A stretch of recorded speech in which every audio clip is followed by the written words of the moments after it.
going on, guys? Welcome to Boosted Motorsports, where we boost things, unboost them, and make them modified. So this Corvette was originally Pro Charged. We took it off so that we could build it into a dedicated road course car because it was getting pretty heat soaked with the supercharger and just the smaller intercoolers on there. So we're going for NA build on this.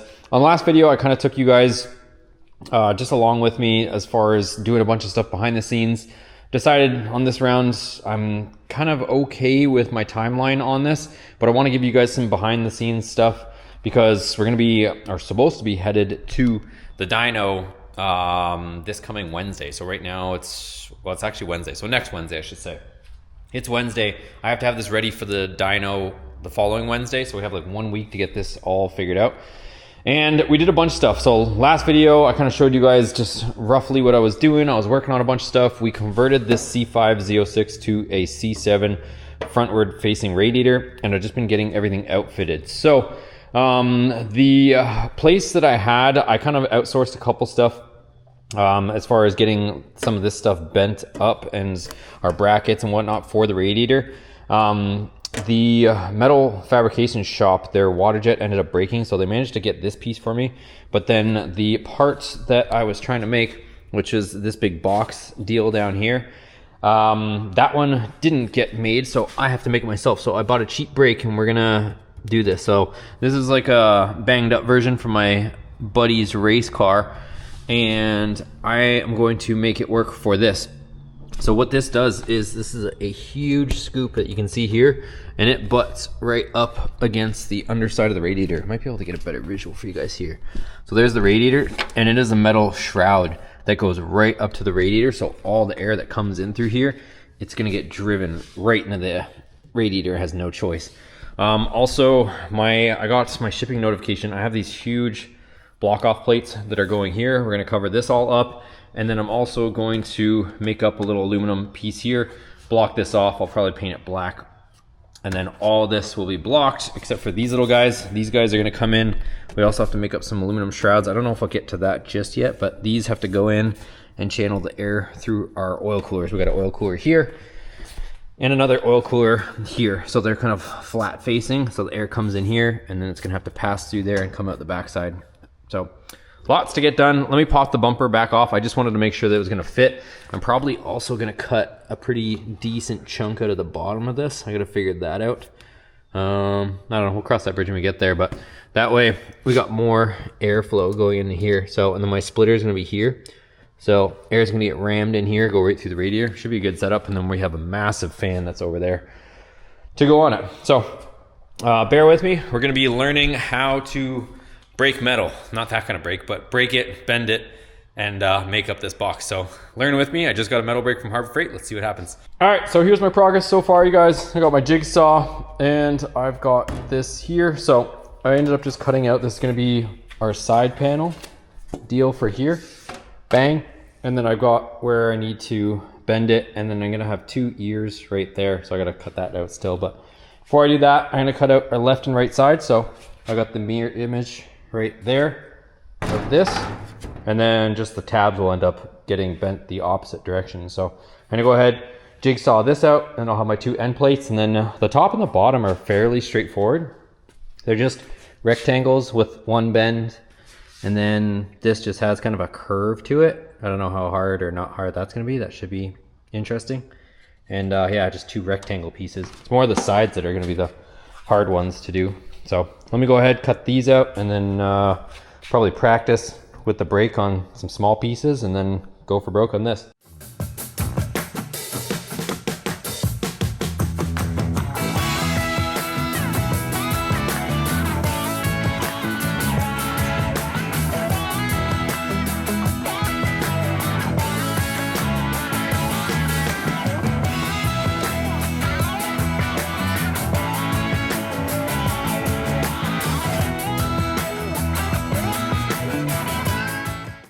All right, so ended up getting all the pieces cut and into shape. So we got our two dinosaur head deals here. I started messing with the brake a little bit just to see how that works, but I'm not sure just yet how I can get this piece without the dinosaur head getting in there. So that one, fairly straightforward. This one, I don't know. There was at Harbor Freight. I should have grabbed them. I completely forgot. But you can get, I think they're like 6 inches wide or so, where it's like a big flat plier and you can bend metal with it. I should have grabbed it. Might have to go pick up a set of those tomorrow. I'll see if I can wrap my head around this, but I don't know if there's any other way to do it. Slight off note, one of John's rants here, but if you guys are Apple users or iPhone users versus Google, I have Google Home stuff, but the Siri stuff is terrible. Like watch, hey Siri, what time is it? Oh, it actually is going to answer. It's 9:09 p.m. Whereas the Google one, it's on the other side of my shop. Hey Google, what time is it? It's 9:10 p.m. It's so much better. Like sometimes the Siri one is just terrible. Like, hey Siri, what time is it? It's 9:10 p.m. Oh, it's actually listening this time. It made a fool of me. 2 seconds ago, I tried doing it and it didn't even work. So, right now, I'm going to see about if there's any way of configuring this. There's my 2 flat sections. I also cut those because that's going to be top section and then bottom section of that whole deal there. And I'll show you over here. Got my little cheap brake setup. I got a huge mess going right now, but I was just experimenting with it and seeing how it works. So this is it. Essentially, you put the metal there, you clamp in this fat piece of metal on top, and you go like this. So it's kind of interesting. You go past, I don't know if you guys will see that, the camera. This actually goes past 90, but it gives you a perfect 90 down here. But this is what I'm saying is, don't know as of this very moment how I can bend that without bending the dinosaur head. I don't think there's any other way of doing it, because you can't hang it off. This is channeled. Like if I could have hung it off the end, but at the very moment I don't know of a way to do it. I don't know. I'll see what I can come up with. I'm almost wondering if you could. No, it still wouldn't work, would it? Like if I could get it above this lip and then clamp it, because then I could hang the dinosaur head off the end. I don't know. I'll have to see if I can wrap my head around it. For now, I can bend this one. So I'm gonna get that in. We got that nice line there, and we'll bend that one. I gotta remember which respective way we're bending each one, but either way, we'll figure it out. All right, we got the dinosaur mounted up in here. So we got our line up there, and now it's just a matter of lifting. Ooh, it's got some tension on it. Might have to get a couple hands on this thing. So make sure our clamps are tight. I might even have to bring the clamps in a little closer, but let me get a couple hands on this, see what happens. So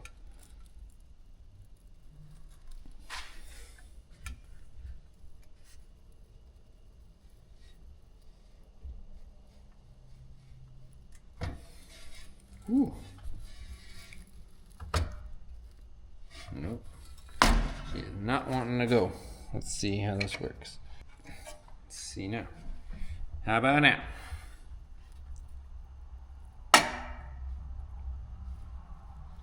Barely, but this isn't even as thick as it says it can do. You can see it pushing. All right, see now. How about now? Finally. All right. Well, definitely wasn't easy, but it got it done. Okay. Kind of have to give it a little extra there because it's not pretty much 90, but all right. 10 out of 10, do not recommend. There's a reason why the expensive ones are expensive, I believe. Well, let me go ahead and at least get the other 90 down here done. And then I'll try to think about what I want to do to get these. And then I put these 2 tabs here as well, so we can bend these up and have something to attach to on that curved part there. So let me mess with it. All right, this one's actually going a lot better. So more clamps. They don't supply clamps, by the way. More clamps equals more better.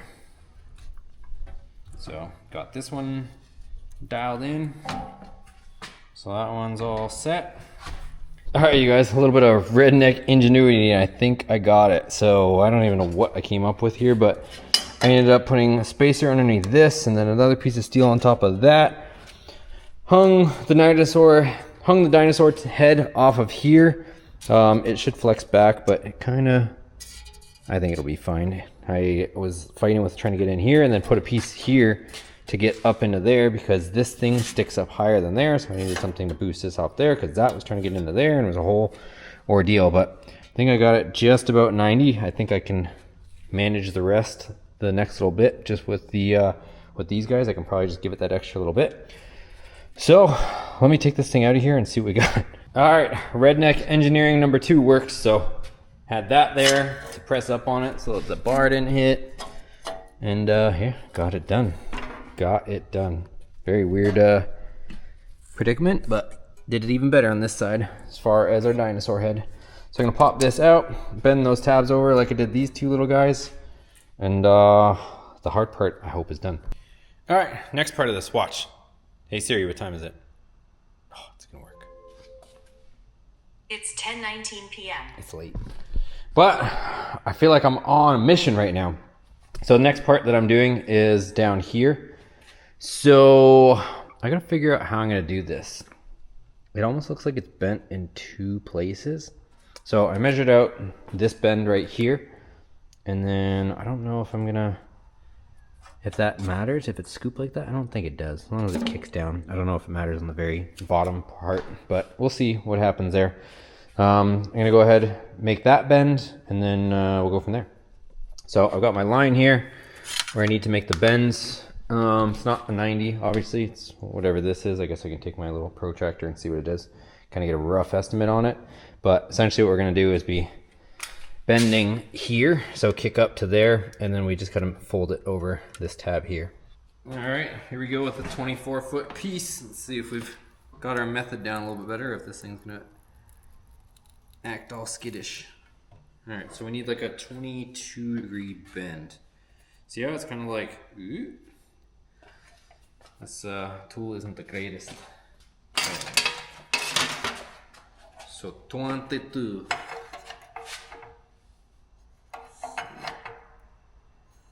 See if I can figure out 22. Need a little bit more.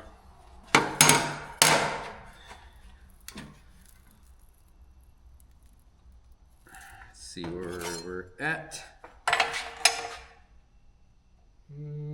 Not bad. Maybe another little bump. I'm gonna try to put a little bit more pressure in the middle. Like that. I think it's probably not bad. Gotta give a little bit of help in the middle though. Yeah, that should get it done.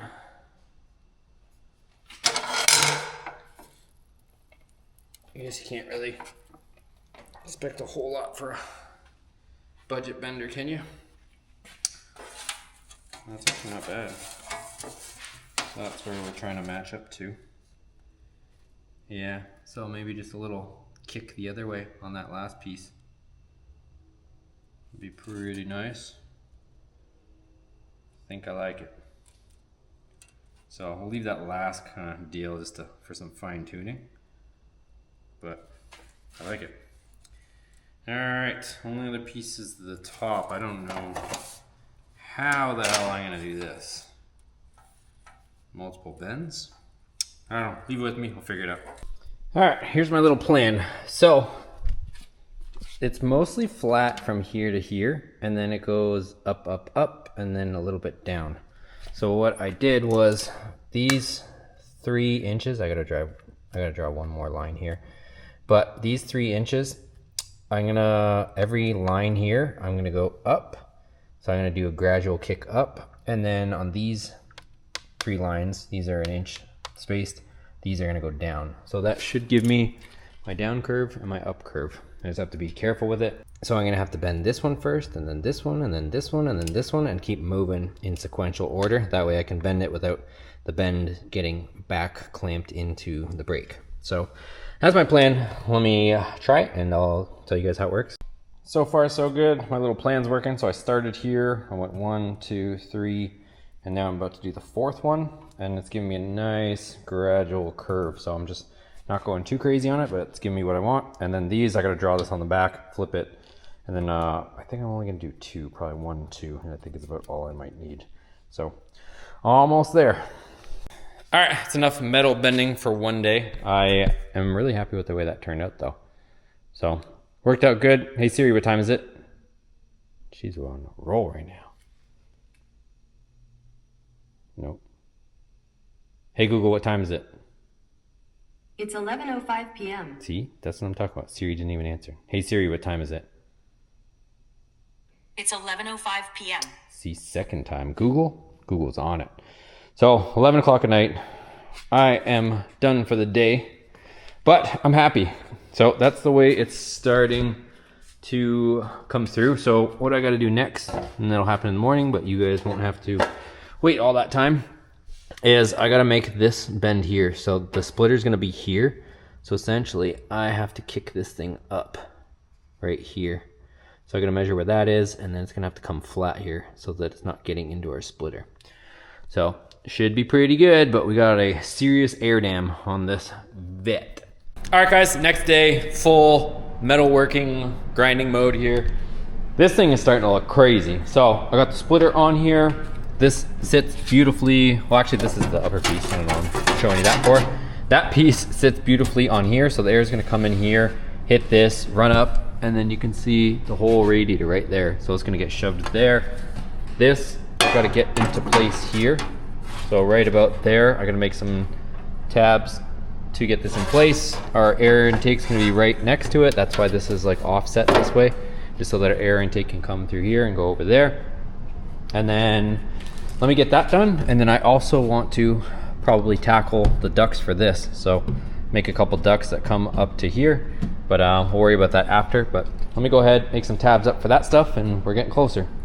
All right, just finished doing a little TIG welding with my $200 TIG welder. I gotta get a better one, but either way, got the job done. So I welded on these. These I just made some 1-inch strips and then got them on there, and then I was able to bend them by hand. So I was able to follow that curve. That way we can rivet that top piece onto there. So that's pretty much it. I ended up welding on the back side on that one, but as I got better, this was my first one. This one I was able to just weld on the one side. It'll be plenty strong. Now I can let this cool, and then I can rivet that top panel onto it, and then our box should be pretty well done. All right, a little bit more welding. So we're not gonna run a MAF sensor anymore. That's what the tuner wants to do. So got here an intake air temperature sensor, which normally the MAF sensor and the intake air temperature sensor are in one on GMs. So what I did was I got a couple bungs. Well, I got a few bungs actually. I'm debating whether I trust myself enough to do this, which is put these bungs both on the radiator and over here on our brand new Moroso tank. So I'd rather put these fittings on here because then I don't have to run just regular old hoses. So I'm debating tackling that for myself. So that's one of them. And then the other one is this one here. So you can see here, so this is a bung for this. And I just finished welding it on. I did pretty decent in my opinion. And then there was a hole on the intake from, it's an old intake, but you can see here I kind of did it there. I just had a clamp there because I was just filling up this hole that was right there. So that's that, and then we'll see. I'm debating whether to pull this tank off here, cut that little port off there, and try my luck at welding it. I think I might try, whatever. I think we'll be okay.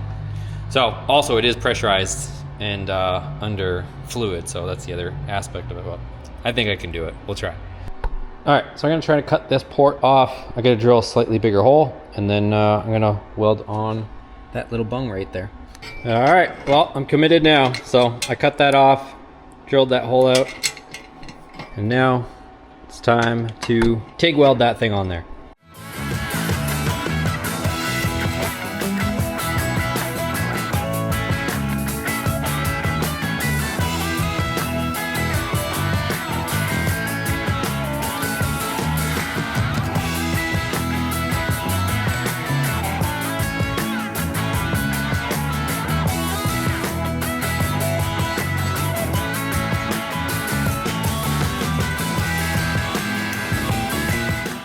All right, check it out, you guys. So I made sure at the top to make it look the nicest, and I did.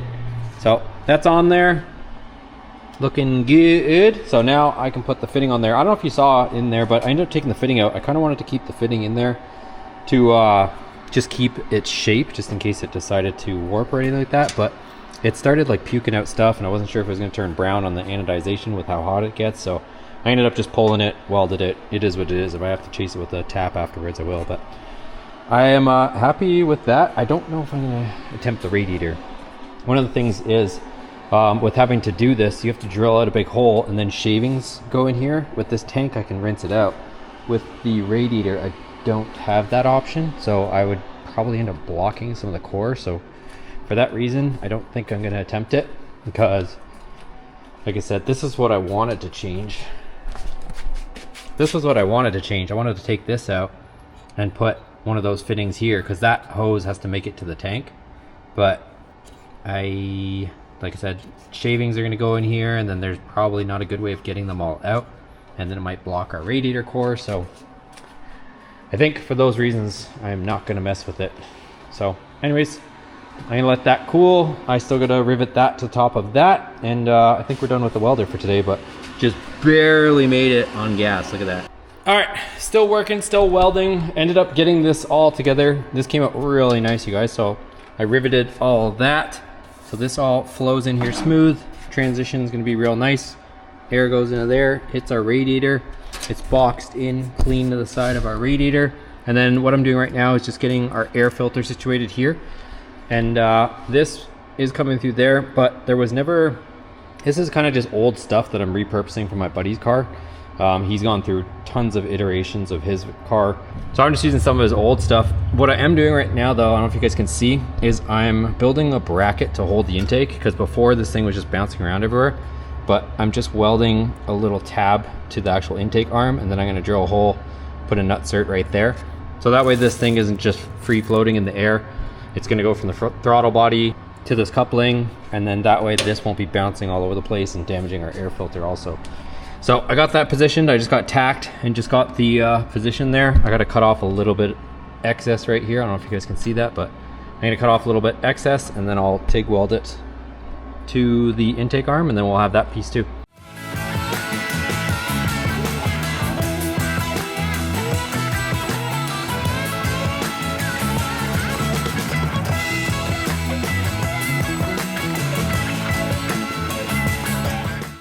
All right, so we got our tab welded on there. I'm happy with it. It's gonna be nice and sturdy. All I gotta do is just trim off a bit off the back, and we'll be good to go. One thing I did notice, I got 2 aluminum filler rods. Maybe you guys in the comments will know a little bit more, but when I use this filler rod, when I start to bring it in to the heat, it turns green, which I think is like contamination. Versus this filler rod that I use, this one, it just puddles nicely. So I think obviously that's better. This one seems to react funny when I bring it into the heat. Doesn't matter if it's touching the material or not, it's just that one turns green when I start to lay it in. But I don't know if just that rod is contaminated or something, but anyways, got that there. I'm gonna trim this off, and then this will be ready to check it out. And then I gotta drill a hole. I'm gonna put a riv cert in our cradle, and then that should be ready to go also. All right, it's the next day because it was late when I was last filming. So what I did was just put it up. I popped off the header right here so we can get clear access to that block I was telling you about. So I'm gonna crack the lines loose. That one, we can probably leave that fitting there. We'll see, actually, that looks like it's more than a 90, maybe like a 120. We'll see how that plays out, but I'm gonna go ahead. I got the pan here. I'm gonna take the lines off, and then we will take this off and get the new block on here. All right, so here is the new block. So we got our 2 ports there. We got our temperature sensor there, and then just a plug on the bottom. So now I'm gonna go ahead, we'll get that bolted on. Couple O-rings on the back to seal it up, and then we can start making up our new lines. All right, so we've got our oil cooler adapter all in there. I'm happy with the plumbing. So then it comes over to here. I took off the splitter, and I'm trying to figure out where I wanna run these. So I think I'm gonna end up putting this here. So there's a bolt hole that's threaded. This is where the old stock Z06 oil cooler was, or actually power steering cooler. And then you'll notice this hole here, but it's straight through, but it's not tapped. You can see my glove hopefully there. What I'm gonna do is tap that, and then I'll put another one of these P-clamps right there. That'll fasten that beautifully there, and then it's gonna swing through here, clears everything. We're gonna have our splitter here. It doesn't touch our sway bar, and then it's gonna come over here to this straight one. So this is gonna be going back to the cooler. So this line goes all the way over here, through here. I've got heat wrap on it. It's away from our pulleys. And then it goes to the in port, and then our out port is this one, but just getting things situated. So like I said, I'm gonna run a tap through there so I can put an M6 in there. Nice P-clamp, that way everything's secured. Nothing's gonna chafe. And then the other one, the one that's gonna come from this port, I'm gonna loop it, attach it to the front of here, and then it's gonna go all the way over to this port. So should be a nice little setup, but let me get it done. That's kind of just the plan here. I'm about to start cutting lines and getting everything roughed in. Should be a good setup, but let me get it done. All right, so that worked out perfectly. Just ran that tap in there, so it's pretty cool that they left a perfect hole right there for us to be able to do that with. So, and it'll be perfectly level with this one. So got that tap run through there, take this off, and then I can put my P-clamp, measure out this hose to cut it, to put the fitting on it. All right guys, so got everything cut and plumbed. I gotta flush out the lines, but really happy with the way this all turned out. So this comes through here 90, we got straight here. And then I've got tie wraps in place just temporarily, and so that I can have them measured. I'm gonna get those 10 AN clips. You guys ever seen them? They kind of look like a peanut that holds both of them together. So this will kind of sit there like that. This loops around through here. I might kind of put that like that once I can kind of hold it a little bit better, but you guys get the idea. Super clean looking through here. Everything is well and clear of our sway bar. Comes through here, and then I got a P-clamp here. I gotta drill a hole in our little frame here to hold these guys up. And yeah, clears beautifully straight here, 90 there. I'm gonna go ahead, take the lines off, clear them out, just clean them, flush them, and then I can install them final. And then we're on to the next thing. All right, so we're back working on the Corvette. It's been a few days. I can't remember where I left off this video because like I said, I'm working on this when I can. So it's now a Monday. Last I was working on this was a Friday. It's back here. It's kind of, I can't remember the last part where I picked up the camera, but actually I don't think I recorded this. I ended up mounting our RideTech remote reservoirs right here. Before I kind of just had them through here, but I was able to find a decent spot for them. Made up these little brackets that hold it, and pretty happy with the way that's gonna look. So I can actually, I've got these 3-inch plugs that I originally bought for here, but this is just a much better and cleaner setup.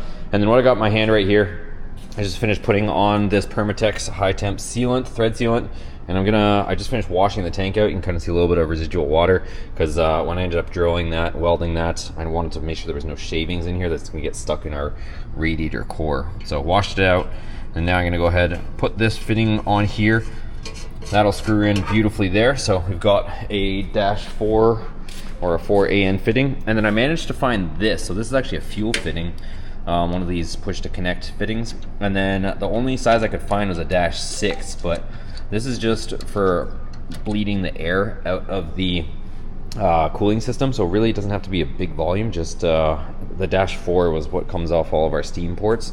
And then so I got a -6 to -4 reducer, so that's gonna go there. Then we're gonna come over here to a T fitting, and it's gonna go up to our canister. So I'm gonna go ahead and get that in place, that way that's all done and configured. And just one more thing out of the way, and then I can actually take this out. I finalized all this, so I drilled holes through our ductwork, put rivserts in here, so that way the ductwork is actually fixed to the frame. So I got that, and then I got some other stuff on the weekend too. I think the box is over here. So front splitters here right now, things are everywhere. I've got 2 days to get this car ready for the dyno, so it's supposed to be getting dyno tuned.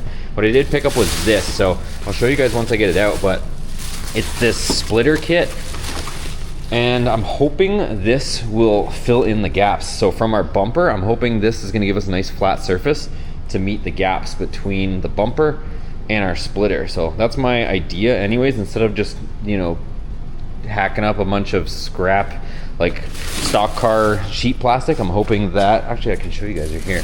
This is my idea, is to put this in here, and I'm hoping that fills the gap and gives us a nice flat surface instead of this round deal here. So if this works, you guys, I'll be a happy camper if that fills in. Even if I gotta trim this and make a nice flat edge and cut it back, And then this is gonna be all cut out in the middle here and direct air right into our radiator. That'll look super clean. I'm sure I can make it work. Might have to modify it a bit, but that's my idea. And yeah, let's get this thing underway. So let me go ahead and get some stuff situated. I'm gonna mount that reservoir, reconnect my lines. I've got a lot of work and a little bit of time to get this done, so let me get to it. All right guys, so we're kind of doing a few things. So I ended up upgrading the trunnions on here. So this is the PRW kit, and it gets rid of the needle bearings that are prone to failing on LS or early LS engines, I should say. So there's like a needle bearing in here, and these can fall out and scatter needle bearings all throughout your engine. So apparently it's a popular upgrade for LS stuff. So just finished putting in the PRW kits, and it's just a drop in. It's got new bolts, new hardware. That's what's on there right now. Other thing I was doing was my valve cover gaskets were leaking a little bit. So I just went ahead and got brand new ones. Ended up putting in these GM gaskets on our covers because the old ones were the original ones, and then I got Felpro ones, but they were falling out. So here's the OEM ones that I had on here, but they were just kind of leaking a little bit. They might have a couple nicks in them. They're probably 20 years old at this point. But I tried the Felpro ones, they didn't work out, so I went ahead and got AC Delco ones, and they fit beautifully. So just a little fair warning if you guys are doing this. Felpro ones are not good anymore, or at least the batch that I got were not good. So anyways, got the rocker upgrade in here also, so this is all ready to go back together. I'm gonna go ahead, put my valve covers back on, and just start buttoning this thing up. We got a lot to get done, so let's get this thing going. Okay, we got our valve covers on there. Everything is looking snazzy. And then I've got brand new plugs, 8 brand new plugs. I don't know if I said this, but I think I did. We gotta be at dyno, and tuner wants these spec plugs, spec 2. So tuner wanted these NGKRs TR6, so they're copper V powered plug, or V shaped I should say. But 35 thou, let's get them in. All right, currently in chaos mode. So took the intake off, I had to clean it, took the radiator out, the fan out, and then I got this back in here. I ended up drilling and putting some riv certs in there, so now this thing is solidly mounted to that subframe. And now I'm gonna go ahead and I can put the radiator back in here and hopefully not have to take it out is the goal. So had to take off the reservoirs because the way this fits, it has to go in this way to install. So yeah, that's pretty much that. And let me go ahead and get the radiator in here. I'm trying to debate whether I might put a little bit of foam right here on the bottom just to seal up against radiator before dropping this into place and getting it all rigged up. So let me see. All right, check this out. I ended up finding these perfect pieces of high temp foam that I had kicking around from, I don't even know what project, but check it out. I put one at the very bottom there, so that seals at the very back, so all the air has to go through there. And as we lay this in, it's going to be tucked right up against there, so no air gaps there. And then this piece right here, so once I put this top panel in that holds it, air has no choice but to go into this duct and flow through that radiator. Other thing we're probably gonna have to do is put some sort of mesh in here just so that nothing, you know, tire chunks or anything like that doesn't hit here and blow out the radiator, but that's not a big deal. All right, another little update for you guys. Been making a ton of progress. So started filling it up with some water. We're gonna end up running water and water wetter. So on the track, you're not supposed to actually run coolant, or they kind of discourage it at least. So we got water in there. We're gonna put some water wetter in there as well. What else? Got the coil packs on. I ended up putting the brand new plugs in. I put brand new MSD wires on here. I've got the coil packs disconnected because I kind of want to prime this thing a little bit as far as the oil, because we've got these huge oil coolers here. So I want to make sure we prime the system before we actually fire it off. I also started wiring in our fan. Got that wired in, mounted the relay for the fan there. And then just getting the controller kind of situated here. So this is a Langenfelter controller that, again, our boy Bruce hooked us up with. So I'm gonna probably mount this somewhere over here. It's got some Velcro on the back. I might either try to find same Velcro and put it there. I could put screws through it, but probably try to do some sort of Velcro thing there. And then I gotta tap into the fuse box there somewhere, but not a big deal. What else can I show or tell you guys? Everything is finally solid mounted now. This is all 100% in. Our duct is in. Intake is in, solid mounted. And then what I'm doing right now is just wiring up our IAT. So we're not going to do a MAF sensor. Originally there's a MAF sensor, and that's this big connector here. So what I'm just doing right now is I'm going to solder the wires for the pigtail. So I got to put this pigtail on to plug into this GM intake air temperature sensor. So it's going to go like that. I just got to take the tan and purple wire and connect it to here, and then the other ones I'm just going to seal off and wrap up because we don't need those. What else? Yeah, we were just plugging away. Also, I started filling up my power steering fluid again. I got to go lock to lock and get all the air out of that system. And then I also have the cooler. Like, we have a power steering cooler in here, a huge Earls one. We got all kinds of coolers on this thing. This thing is going to stay super cool. I'm hoping I can just beat the absolute daylight out of this thing and it's going to stay cool. I mean, it has to pretty much. There's just no way about it. We got so many freaking coolers on this thing. It's insane. So anyways, I'm going to go ahead and get these wires figured out, and then I'll hit you guys up with another update here in a shortly. All right, so she's up in the air. I just finished buttoning up the exhaust because I had to drop the exhaust to do all that stuff that we did. And then what I'm working on right now is I did get these tow hooks. I don't know if you guys saw this in all my mess here. So I got these new tow hooks. They are much more beefy. There is tow hooks on the car right now, but they are like super cheesy. I don't know what brand they are or whatever, but like just super thin metal. So this one actually bolts up to the factory frame. This one's much more beefy. It's like double the thickness of that one. So that passes through there. So I'm gonna put this in here. Might as well get this one in, and then the other one I can do on the front there. I'm not sure where I'm gonna position it, but I'll at least get this on here so it's one less thing on the bench and one less thing that's on the car. All right, new tow hook is on. It's in the exact same spot, but this thing is solid. And it actually has like a hook, like an L-shaped 90 here that hooks onto the back of the frame. So if this thing gets tugged on, it's actually pulling on the inside of the rebar and not just on the two little measly bolts like this one was. This one you can see was all bent and super paper thin, and this one actually has a gusset welded up on the top there too, whereas this one does not. So just a much better unit, solid. Not a huge big deal, but it just looks a lot more beefy and a lot more legit. All right, so next up project. So we got this all wired in nicely, and then I've just got this rag here because I just took off the fuel line. I jumped the fuel relay over here, fuel pump relay, just so that when I key on, it just comes on. So I'm gonna empty out the tank because I want to change up the fuel pump setup. So let's turn this on. While I discuss that, we can keep an eye on this. So right now, this has a pretty big fuel pump in it, which I don't know if it's empty. Let's see. Oh no, it's running. I got quite a bit of fuel in it. I don't know how much fuel was in this thing. You guys know GM stuff, half the time the fuel gauge doesn't even work. All right, so just about a quarter it says, or under a quarter, maybe an eighth of a tank. But yeah, gonna empty this. This has an Aeromotive 340 in it, but that was when we were pro charged. And in order to get that on there, I had to put in a, it might almost be it. What I had to do is I had to cut the fuel basket to get that in there. I had to cut the basket for the fuel pump, and with this being a road course car, now I can't run under half a tank, otherwise it catches and picks up air and starves it for fuel. So what I want to do is actually change it. So I'm going to put just a stock fuel pump back in it. It'll be plenty of fuel for what we're doing because we got bigger injectors, and it'll be plenty of pump just for a naturally aspirated setup for now. Nobody really makes a good drop-in.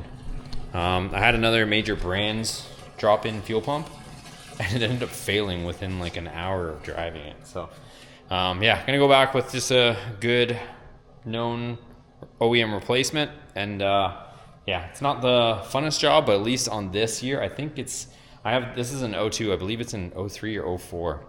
I want to say it's 03. They switched to a different fuel tank setup where the fuel pump's on the top and you have to drop the whole tank. This is a little bit easier. You just take off the driver rear tire and it slides out and you can change it somewhat easily. It's still a little bit of a nasty job, but not nearly as bad as the slightly newer Corvettes. All right, well, she's empty. There's nothing really coming out anymore. So it's been so long since I've driven this thing, I can't really remember how much fuel was in it, but I'll take it. But see right there how it's not quite fully empty? It's because it's a modified sock and it doesn't quite get to the bottom of the tank. So that's the reason why I want to change it. So let's go ahead, turn this off, pull this wheel, pull this liner, and then we can get to that fuel pump. All right, so here's what I was talking about. Super effective for drag racing and street stuff, but this was the Aeromotive pump that I retrofitted into this, but had to cut the basket. So for road racing, this thing can have a little bit of fuel starvation. When you're hitting high G corners for long extended periods of time, you have to run a lot more fuel in the tank. So like I said, we used to be pro charged, but now we're getting serious about the road course stuff, so she has to come out. All right, change of plans, you guys. So we ended up getting this one, this True Grade 1, and I had this problem last time when I was trying to originally do this. Don't mind the mess because we're in work mode. But this is the one that we just got, and you'll notice here that it only has 2 of these hard pipes. And then this is a identical one to the original OEM one. See what it has 3 pipes. It has this corrugated hose that comes from the fuel pump, and then it's got these 2 other pipes. So when I got this one, I didn't want to use it. Luckily, I still had all the parts because I kind of took 2 factory pumps last time, and I hacked up one of the baskets and made that. But luckily, I still kept all the original guts from this one. So I just put it back together factory because I still had a brand new. I ended up buying a brand new pump, and then I used the basket or modified the basket from the old pump, put it on, and luckily I kept all the original stuff. So I put this back to stock. So you go ahead, put this on. Now we got a basket, and essentially what this means is this is going to pull fuel in, and then it's going to fill up this. So when you go around the corner, this basket is full of fuel, so it can pull fuel from in here. Not only that, but the other tank is constantly dumping in this basket. When you go with a modified pump, a lot of the modified pumps don't have what's called a venturi, which essentially sucks fuel from in here, but also outside of there. And a lot of the aftermarket pumps don't have that. So, and then there's another factor that when you go to an aftermarket pump that does potentially have that, it will move more volume. So it'll actually draw all the fuel out of this, and it'll run dry also. So that's why you end up having to gut the thing and go traditional like we just had. But road course, we need to have a basket. So that's the story of it all. Let me go ahead, throw this thing back in here.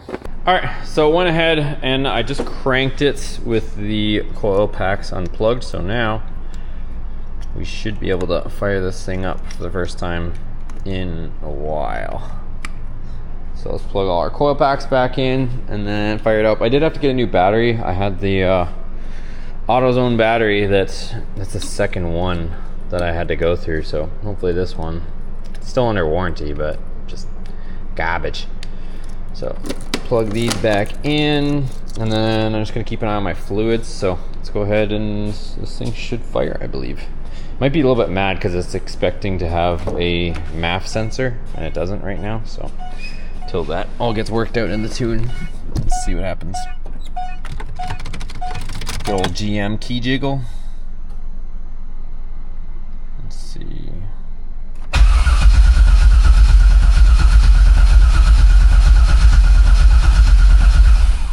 Might need more fuel. Let me see what we got. All right, so it wasn't starting, and then I had to diagnose it.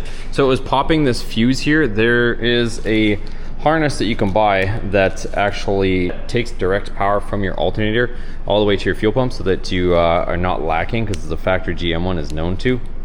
But the one that I have on here, I guess it switches one of the ground wires and turns it into a power wire. So I just kind of figured that out because it kept popping. So it essentially has a direct short on it now that it's got a factory style pump in there. So I got to go ahead and string this one back in. So this was a OE style one instead of the one that reconfigures some of the wiring, because the factory pin that goes to the fuel pump module only has 4. So on the one that's on there, it repurposes, I believe, the ground wire and turns it into a positive wire. So whenever I cycle the key, it's a direct short. So I got to swap that out, and then we should be back in business. All right, so we took out the old harness, the new harness is in, wheels back on, but I am noticing, good thing I only put distilled water in it, we're getting a water leak, and it's coming from that aftermarket water neck right there, if you guys can see it. So that water neck right there, it's dripping. So I'm gonna have to, I don't know, I might try to clean out a bucket and try to capture some of that, because I literally just filled this thing up. But one more thing, but now we should at least have fuel pressure. So let me see what we get into next. All right, so just took it out. It had the rubber gasket in it that's on the thermostat, but they also sometimes supply this paper gasket. On the factory one, I didn't have to put this paper gasket in, but I guess we'll try the paper gasket as well. Hopefully that does something different for us.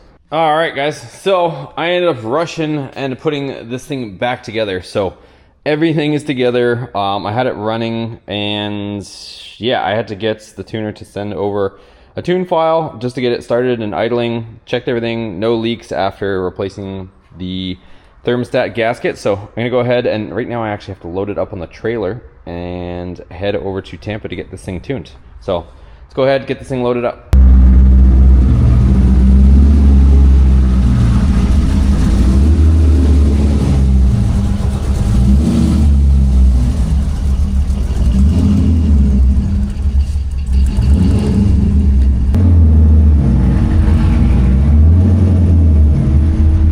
All right, guys, she is all loaded up and we are headed to the dyno. So if you guys want to see a dyno video, I'm gonna make that separately because that should be a pretty exciting video and all in itself. So if you guys enjoyed this video, give it a thumbs up, check out the other videos on the channel.